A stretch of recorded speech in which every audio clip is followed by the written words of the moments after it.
ESPN college football analyst and 1984 BYU national champion Trevor Matich joining us on the Deseret First Credit Union hotline. A man who knows a thing or two about winning a big bowl game in the city of San Diego. Trevor, welcome back to the show. Hello, good morning. BYU a 7.5-point favorite against Wyoming in San Diego. 78% ESPN Football Power Index chance of winning against the Cowboys.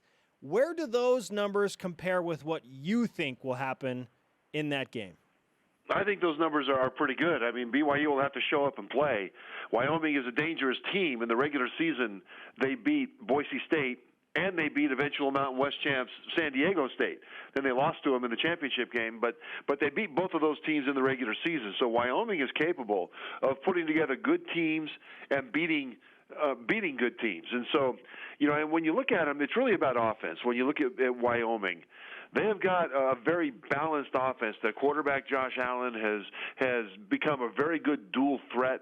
Brian Hill's a big running back who just bludgeons you very much like Jamal Williams in terms of style from that standpoint. And if you load up to stop the run, they've got a wide receiver in Tanner Gentry that's averaging about 19 yards per catch. And so they've got the deep threat ability as well. So BYU will have to strap it on tight to beat these guys. And if they do win the game, it will be a quality win for the Cougars. Not all 8-win teams are created equal. You highlighted some of the best of Wyoming. Some of the worst is losing to UNLV and New Mexico kind of at the end of the year. They're 2-4 on the road. They haven't played that well outside of Laramie per se. How do you think BYU matches up against the Cowboys? I think it's a good matchup because BYU intrinsically is good to stop the run. I don't think they'll need to load up too much to stop Brian Hill, or at least to slow him down. So it's not like they'll be taking a risk by leaving their secondary exposed because there's no other way to slow down the Wyoming run. I think naturally that's one of their fortes. And then another thing is that BYU is also balanced on offense, and they've got a very, very good rushing attack, and Wyoming's defense, not very good. I think BYU has a huge advantage on that side of the ball. And as long as they don't make big mistakes on offense, then they should be able to control the clock and grind this thing down. So this is all on paper, though, because football games are kind of weird the way they shake out. But right now on paper, I think BYU fans have a very good chance of ending the season on a very high note. I know that people are excited about what Tanner Mangum brings to BYU. He, of course, taking over for Taysom Hill. They're looking at what he did in last year's BYU offense. What is a realistic expectation for Tanner Mangum in his first start in the Ty Detmer pro-style offense in a bowl game? Well, I think they'll call plays that he can be successful at. I think they'll feature the run with the running backs. I think they'll rotate a few guys in there at that position to keep them fresh. I think that play action will be the primary place where Tanner can show what he can do with his arm. I don't think this is the game for Tanner Mangum to showcase his future. I think this is the game to take care of business.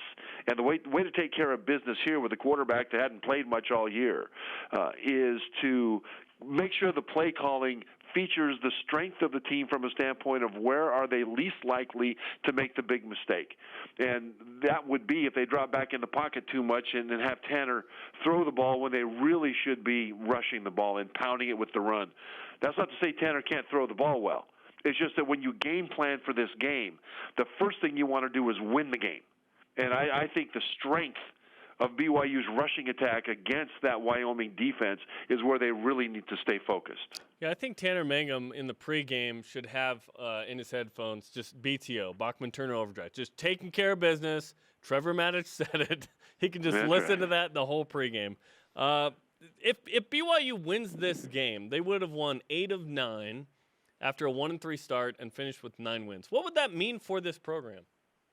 It would be astonishing. You guys, we talked, the three of us, early in the season about how if BYU was able to win 7 games against this schedule with a new coaching staff, new systems on both sides of the ball, offense and defense, then it would be a terrific season.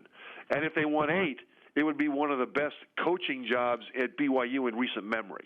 Well, they won 8, and they have a chance to go one better and make it 9. As a matter of fact, they're just a play or two away from a lot better than that. I mean, their 4 losses came by a total of 8 points, combined 8 points. And so to get 8 wins now, their season is already squared away and solid.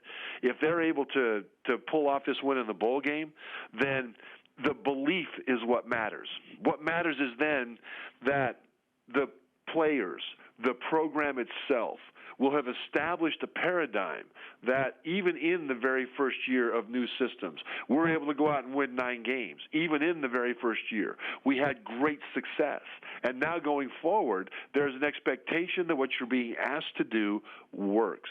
And that's important. Usually, well, often, when a new coaching staff comes in, it takes a while for the players to fully buy in because it's a new style. They're doing new things. They're being asked to perform off the field in ways that they're not accustomed to. And until there are results on the field that the players can see, that they can put their hands on and say, okay, I get it. I see what you're doing now. We're being successful now. Until that happens, then there's generally an air of skepticism that will be around, even if it's not the most prevalent thing. That has been completely erased right from the beginning of this first year of Kalani Sitake and his staff. Right now, the players know that if they do what they're being asked to do, they will win because the fruit is on the tree. And so I think the fact that they've won 8 with a chance to win 9 is a phenomenal way to have that culture established right from the start with no doubt whatsoever that what they're being asked to do will work. And I tell you, going forward, that's what you need. It's another Matich Monday with ESPN college football insider Trevor Matich. What does a bowl game win do for next year's team, Trevor? It gives them 2 more weeks of practice. That's important. It gives their probable starting quarterback, and by the way, there'll be competition for that starting quarterback position. Let's just not hand it to Tanner Mangum yet. But it'll give him a head start heading into next season, heading into the spring, really. And it'll give that final validation and a good taste in everybody's mouth and great excitement. And the thing is, the excitement will not be built on vapor. It won't be built on just speculation and hope. You know, we know that faith is something that we don't see, but we hope is true. We know it's true. We can't see it. You know, the definition of faith, depending on how you want to phrase it, they don't need faith anymore. And a bowl win would be one more solid I know rather than I believe, and that's important. If Kalani Sitake takes the Kyle Whittingham method, that would be good for bowls because Kyle Whittingham and Utah win a lot of bowls. I think he's only lost 1, maybe 2 in his tenure there, so that would be good. To me, if BYU's not down 35-0 in the first quarter, that would be a good thing in the Poinsettia Bowl, Trevor. Yeah, you know, it would be good. That Utah game thanks for reminding me of that, by the way. That was one of the ugliest darn things and one of the most beautiful darn things. I mean, it was so abjectly horrific to have, of all teams, Utah rip off, what was it, 5 or 7, do the math, 5 straight touchdowns, unanswered. But then BYU came back. They came back and had a chance to win that thing. So I think that was very good as well. I think that put BYU into this last offseason on a relatively positive note. Even though they didn't get the win, they didn't quit either. That's a good thing. Did anything surprise you about head coach Kalani Sitake or anybody on his new staff this year? Yeah, there's a bunch of things that surprised me, most of them for very good reasons. When I first met Kalani Sitake, I was there. His family was in the office with him, some of his family, and his father was there as well. And you could tell from Kalani and from his father especially, but also his family, that these are people who are deeply grounded in sincerity, in caring about people. That was his reputation coming in, that he didn't just go through the motions of trying to help people and check boxes in mentoring. He gave to people. He mentored and stuck with them when there was nobody around to watch. People in the Polynesian community, people not in the Polynesian community. And in meeting him, you see what the source of that is. The source of it is a heart that every bit matches the sincerity of his actions. And that the players can tell that. When players know that the coach loves them, they'll give everything they have for that coach. And it is evident from first impression that Kalani Sitake has a deep love for BYU's program and for the kids that play there. And I think that's the first thing. And it wasn't a surprise when I met him that it was that way. I kind of expected that. But I was surprised at how deeply affecting of other people he is with his sincerity. Now, you combine that with the fact that the fire in his eyes is burning hot and bright. He is a competitor. He is a fighter. But when it's time to compete and it's time to fight, you want Kalani Sitake to lead you. When it's time to love, you want Kalani Sitake to be there as well, because he's the kind of a coach that doesn't have one speed and one speed only. He has the versatility of his personality and of his spirit to be able to do what's needed in the moment. And it's all built on that foundation of love. And that sounds silly because football doesn't seem like a place where love matters much if you look at it from the outside in. But I can tell you that having played at BYU, having played on a bunch of NFL teams, that the more love there is for the brotherhood inside the complex, the more likely it is that you'll get everything out of everybody there. And Kalani Sitake leads in that way. Was there any doubt Lamar Jackson would win the Heisman?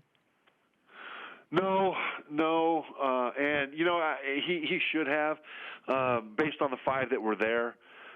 People give him grief for losing the last two games, and he struggled the last really 3 games of the season. Lamar Jackson did. Part of that, though, was his team fell apart around him, and he was trying to do too much. But ultimately, when you look at what he accomplished over the season, Tim Tebow, when he won the Heisman, combined rushing and passing for 55 touchdowns. This year, Lamar Jackson combined for 51 touchdowns and didn't get that extra conference championship game to pad those stats. I think when you add that to some of the things he accomplished, like the utter obliteration of Florida State, I don't think anybody else could say that they had more top moments, and nobody else could also say that they didn't falter at times during the season. So I think that he was the right guy of the 5 there. Now, I will say this, that watching tape, in my opinion, the most outstanding player in college football was Alabama linebacker Reuben Foster. He wasn't even there. As a matter of fact, he's not even the guy people talk about on Alabama's team. They talk about defensive lineman Jonathan Allen, who scored the touchdowns. It's an offensive but I think Reuben Foster should have been the guy. Yeah, but of the 5 that were there, Lamar Jackson definitely deserved it.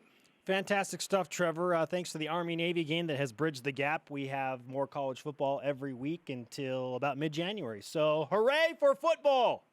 Yay, it never ends. Thanks, Trevor.